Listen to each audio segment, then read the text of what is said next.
Evening. Welcome to Bible study. We'll give everybody a few minutes to log on.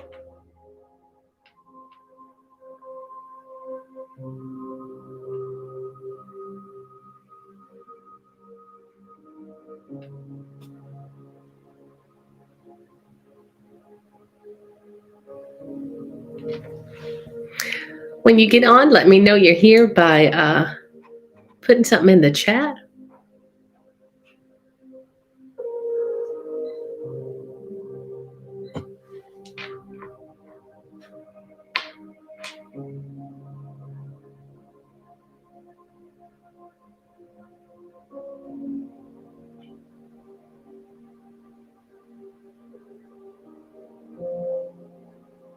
As you are logging on, go ahead and let me know that you are there by saying hi in the chat. Hello, Miss Wanda.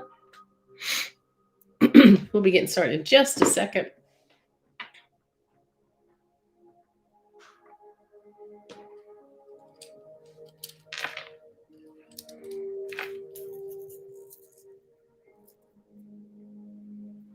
I hope everyone has had a good day.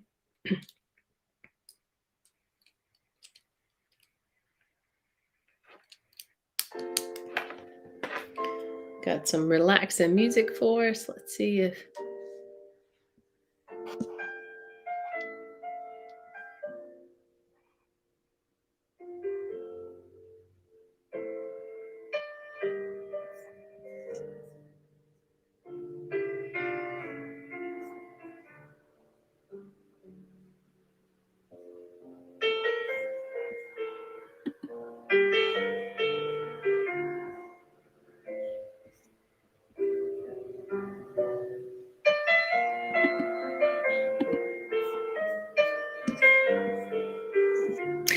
As you're joining us, go ahead, joining me rather, go ahead and let me know you're there by saying hello.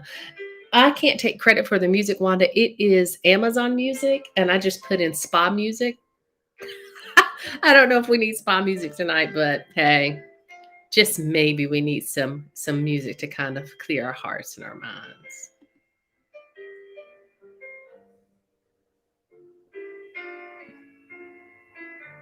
Hey, Wendy.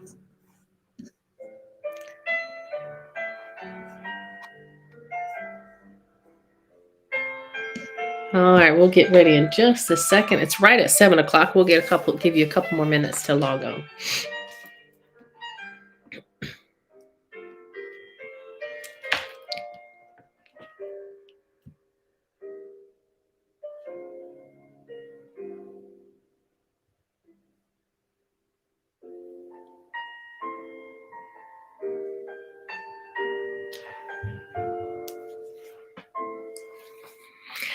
All right, all right, all right. Let me know that you're there. And I'm not going to hold you long. Hi, Mia.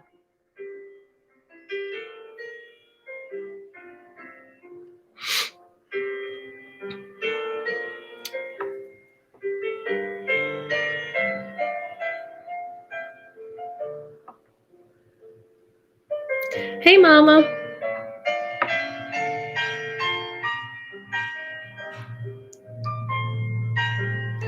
Alrighty, alrighty.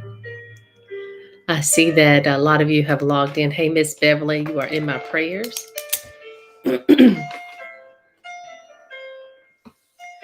Alrighty, alright. I'm going to take my bracelet off. It's making too much noise over here. Thank y'all for joining me tonight as we are continuing our series on relationships. And I know what you're probably thinking. Where's Pastor Chaz? Well, you know what? Relationships can be complicated. Yeah. Working with your spouse can be complicated, but you know what? We'll move on. We're going to have Bible study and we're going to see what the Lord does tonight. And you know what? We're going to talk about a complicated relationship. How fitting is that we're talking about a complicated relationship? Because everybody has problems in their lives. Everybody has issues in their friendships, their marriages, their brotherhood and sisterhood, their cousins, all our relationships. There are days when it just doesn't function all that great. And hey, Sherelle, there are days, and hey, Miss Bell, there are days when things just don't flow the way you think they're going to flow, and today's one of those days. So I want you to meet me in Mark chapter 3. Mark chapter 3. Hey, I'm a transparent person. I could have made up a lie, but I'm not going to. Hey, Tamra. Mark chapter 3. Relationships are complicated, y'all. Hey, my joy. All right. So we're on this relationship series when it comes to Bible study, when it comes to preaching and teaching. Even on my Tuesday night talk or Tuesday night thoughts, we talked about relationships last night. We actually talked about Valentine's Day. It was pretty funny. But we're going to continue to talk about relationships all month long. We're going to finish this series and continue with it. And we will make adaptations as much as we have to. All right. So we're going to talk about Mark chapter 3 tonight. I want to talk about not just relationships that we have that are romantic or boyfriend, girlfriend, husband, wife, partners. I don't want to just talk about that. I want to talk about all kinds of relationships. So tonight we're going to talk about Jesus and his mama. That's a relationship, y'all. And to be real with you, a lot of people struggle in family relationships. People struggle to get along with their own family. I'm talking about your own flesh and blood. Not that you married a person and you're struggling, but I'm talking about your own flesh and blood. Excuse me. I'm sorry, y'all. I cooked with peppers tonight. My son and and we've been coughing ever since. So pray for me on that one. But even in our family relationships, things can be complicated. We can all name at least one person, if it's not you yourself, that has a strained relationship with someone in their family, whether it's your mother, your father, your sister, or your brother, or cousin, aunt, or uncle. There are times in our family relationships where things are complicated. And this wasn't something that Jesus got to skip over. This was something that even Jesus had to live through. Can you imagine for Jesus that his father is in heaven? He refers to God as his father. So Jesus' father is not there day to day helping him with his homework and doing all these things. He's got a stepfather that makes things a little complicated. We have Joseph on the scene. And then he's got his mother, Mary. His relationship with his mother was a strained relationship. I am so sorry. His relationship with his mother had complications. We see that in Mark chapter 3. As we're looking at Mark chapter 3, I'm going to read a few of the verses. We're going to have a little conversation, and then we'll let y'all go for tonight. That sound good? Give me a thumbs up or hello, or that sounds good in the chat. All right, Mark chapter 3.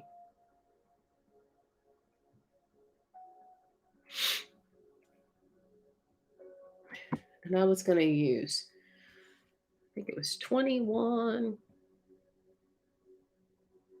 All right, Mark's chapter 3, beginning at verse 20. Um, we're going to see Jesus have some complicated moments with his family. It reads, Then Jesus entered a house, and again a crowd gathered, so that he and his disciples were not even able to eat. When his family heard about this, they went to take charge of him, for they said, He is out of his mind. And the teacher of the law who came down from Jerusalem said, He is possessed with Beelzebul by the prince of demons. He is driving out demons. All right. So his family says he's lost his mind because he is going and driving out demons. We're going to skip down to verse 31. Then Jesus' mother and brothers arrived. Standing outside, they sent someone in to call him. A crowd was sitting around him, and they told him, Your mother and brothers are outside looking for you. Who are my mother and my brothers? He asked. Then he looked at those seated in a circle around him and said, Here are my mother and my brothers. Whoever does God's will is my brother and sister and mother. Y'all, this is in the word of God for we, the people of God. Let's set the scene for you. Jesus has been healing. Jesus has been doing ministry. He's casting out demons. He is doing things that nobody has ever done before. And his family thinks that he's crazy. His own family thinks to themselves, what are we going to do with Jesus? He's running around here healing people. He's running around here telling people he's a son of God. He's doing all of these strange things. So they decide they should go have a conversation with Jesus. Let's stop right there. How many of us have faced times in our lives that either we didn't understand someone in our family or someone in our family didn't understand us? I can say all of us have probably had a moment where we felt like we were not understood. We weren't accepted for who we are. People questioned what we were doing. They thought we were crazy. I know there's some people in my family who probably thought I was crazy. I walked away from everything. They probably thought I was crazy a few months ago, but I'm the happiest I've ever been. There are times that we face when even our family doesn't understand us, but it's got to be complicated, especially for Jesus, when his mother doesn't understand him.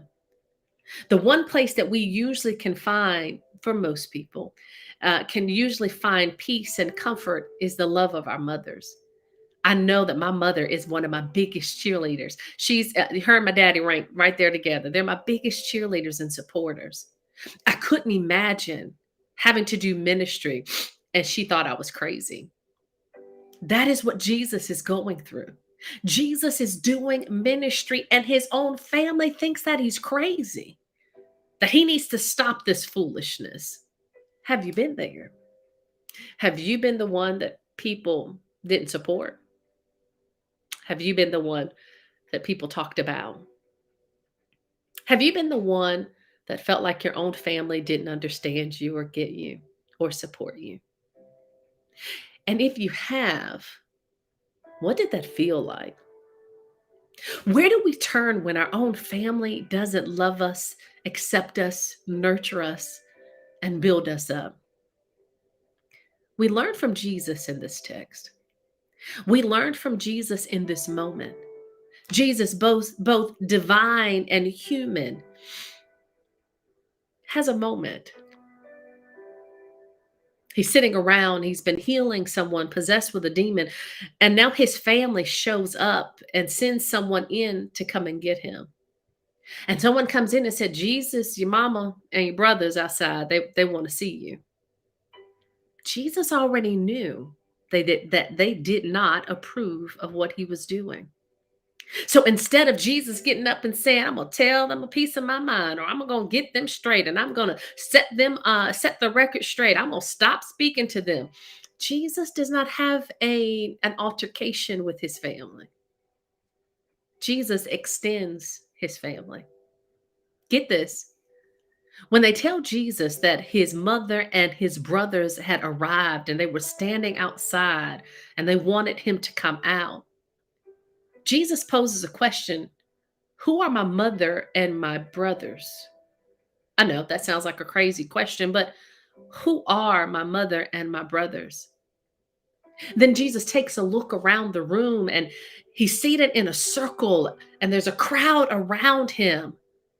And he has a moment where he realizes, here are my mother and my brothers.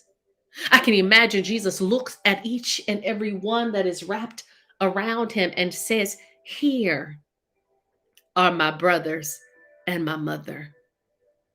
He says, whoever does God's will is my brother and sister and mother. See, I want to help somebody tonight. Relationships are complicated. Family relationships can be complicated. Jesus isn't saying, forget them. I'm never going to speak to them again. I'm done with them. He goes, but who are they? Everybody around me that does my Father's will is my mother and my brother and my sister. I don't want you to think because you have a broken friendship or relationship in your family I don't want you to think that because you don't have a relationship with your father or a relationship with your mother or your brother or your sister or a strained relationship, I don't want you to think that that defines you or that that can stop you. Jesus says, those who are here around me to do my Father's will, those are my sisters, my brothers, and my mother. I want you to hear from me. You are my sister, my brother, and my mother. And we are all here doing this work together. That's why I created Belonging Fellowship, was to create a safe space for all people to belong. So if you don't have a mama, come on in. If you don't have a relationship with your father, come on in. If you have strained relationships with your siblings, come on in. If aunts and uncles have turned their back on you, come on in. Because you are my brothers, my sisters, my mother, my uncles, my father, and my aunties. We are God's children. And we are all family together because our family is the family that is doing God's will. Jesus does not curse them and abandon them. He focuses on those who are supporting him. Maybe you should do the same. Maybe you should look around and see who's really in your circle. Look around you and see who's really shoulder to shoulder doing this work with you. Look around you and see if you have sisters, brothers, and a mother in those of us who are doing God's work. I just want you to hear me clearly tonight. You're not alone. Every single one of us experiences tough relationships, tough friendships. This past year alone, I lost two of my closest friends, not to death, just to bad stuff. Two sisters that I thought I would never, ever, ever break communication with. Things ripped us apart. And it's not that I don't love them anymore. I need to give them space to do what they want to do while I do what God has called me to do. The thing is, Jesus does not lose focus on his call. He focuses more on his call. I'm not encouraging you to disconnect. I am encouraging you to rethink how you let the comments of others impact you. The lack of support, the inconsistent support, them saying that you're crazy. That does not define you. It defines them.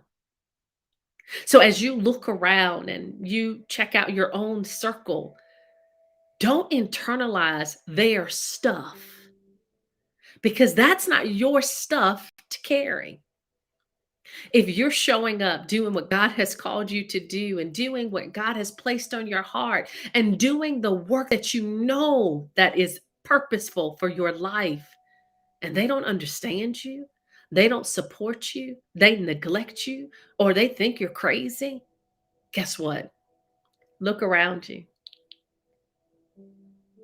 We can be your sister, your brother, and your mother. And while we're doing the work that God has called us to do, we'll still be praying for them. I do believe that Jesus never stopped praying for his mother. I do believe that the scripture doesn't tell me that, but I do know that once he is on that cross, he takes time to look after his mother, the one who thought he was crazy in this text. The one who was going to stop him in this text is the one who is going to be standing at the foot of the cross, crying and weeping for her son. Y'all, sometimes bad things happen in friendships, relationships, and families, but they can come full circle. We have to be willing. Keep that door cracked. Keep that relationship door cracked. That maybe they'll see what God is doing in you. Maybe they'll one day accept what God is doing through you. And they will see that you're not crazy, that you are about God's business. Now, I'm not talking to just preachers. Whatever God has assigned for you to do, you're not crazy. Go be the best social worker you can be. One day they'll understand why you sacrifice so much. Go be the best counselor you can be. One day they'll understand why you worked so hard. Be the best you can be. And don't let people define you, not even your own family. Hear me clearly, beloved. It's not your stuff to carry. Jesus stopped doing ministry because they didn't believe in him, because they thought he was crazy, because they didn't support him. No, Jesus kept doing the work. Even when he had to recruit 12 different folk. Y'all don't want to support me? Okay, mama and them, I'm gone. I need you. Come here, stop fishing. Hey, you, come follow me. He gathered people to do the work with him. Maybe your family, your sister, your brother, your mother, your aunties, and your uncles don't get you. Open your eyes. There's people around you. They understand you. They see the light that God has placed inside of you. They believe in what God is doing through you, and they will support you. So, although I went through some stuff with two friends, one of them we've circled back around and had conversation, and we're back on the mend again.